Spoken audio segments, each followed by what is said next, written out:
So quite often we get asked this question by our agent community. How can I get some revenue share from the apps that we're selling for you?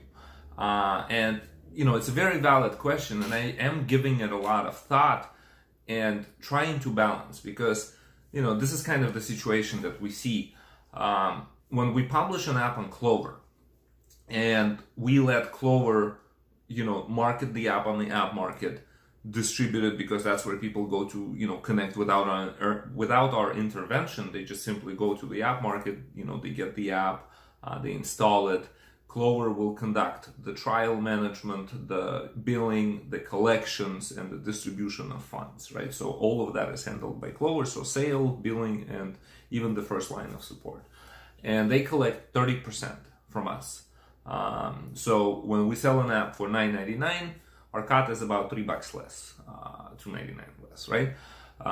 And so that 30% is given to Clover when an app is bought for and built for and collected for on Clover. And I feel that it makes perfect sense. I think they're entitled to that percentage, because there's certainly amount of work that they do to bring in the customer, and it's pretty much up to an agent how involved they get in solution selling in general. If they just sell it and forget it and just direct the merchant onto app market, well, that's pretty much a Clover sale, right? So they facilitate it for the merchant to find that solution. But if you lead with our app, like if you go out there and you find merchants on Clover and you bring them into Clover because of our service, because of the service that CSI Works provides, well, that's a bit different, because you're going out there and you're getting that business, right? And this is where I see an opportunity and an opening to allow for both programs to exist, right? So we can have that revenue share with you, the agent, and continue to have the revenue and the distribution share with Clover. And the way that I envision it working is that we can, with you, the agent, have an arranged sort of an arrangement or an agreement where you can pre-purchase wholesale the seats from us, and those wholesale seats that you pre-purchase, they will not be expirable. And I'll go into detail on each point, separately, to kind of spell out all the details. But essentially, you're buying, just think of us of our software product as a physical product, right? You buy it and you warehouse it, except that our product doesn't require any warehousing space and that does not expire. So you buy seats, and then you deploy your own merchants onto those seats. And that deployment is a manual process, right? So you'd have to reach out to CSI Works and say, hey, I have another merchant that we need to onboard. We would turn on your, from the Clover perspective, it would be a free subscription, right? Because we'll keep Clover out of the billing because you went out there and you got that merchant, right? So we'll handle the billing for, we'll sell you the wholesale, these seats, and then we'll just sort of let you deploy merchants onto these seats. And whatever you buy wholesale, that wholesale does not expire. So you can take as long as you need to, deploy merchants on it.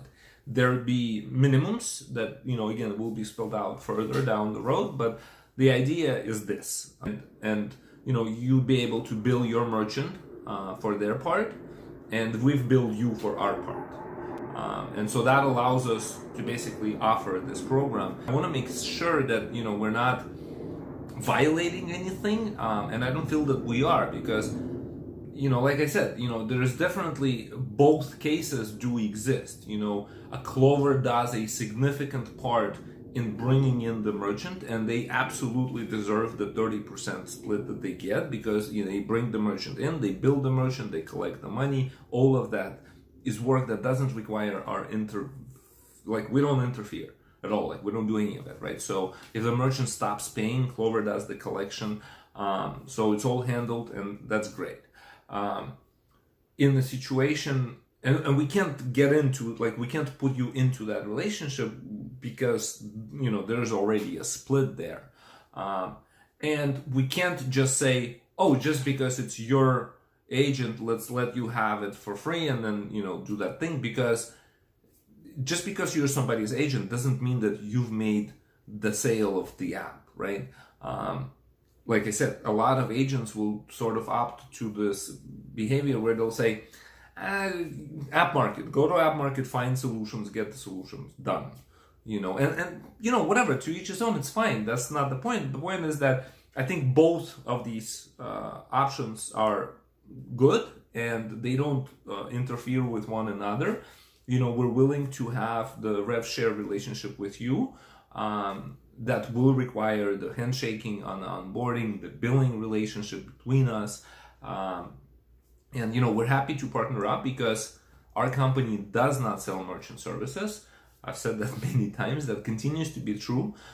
We are only interested in the subscription for our software. And we have a ton of software.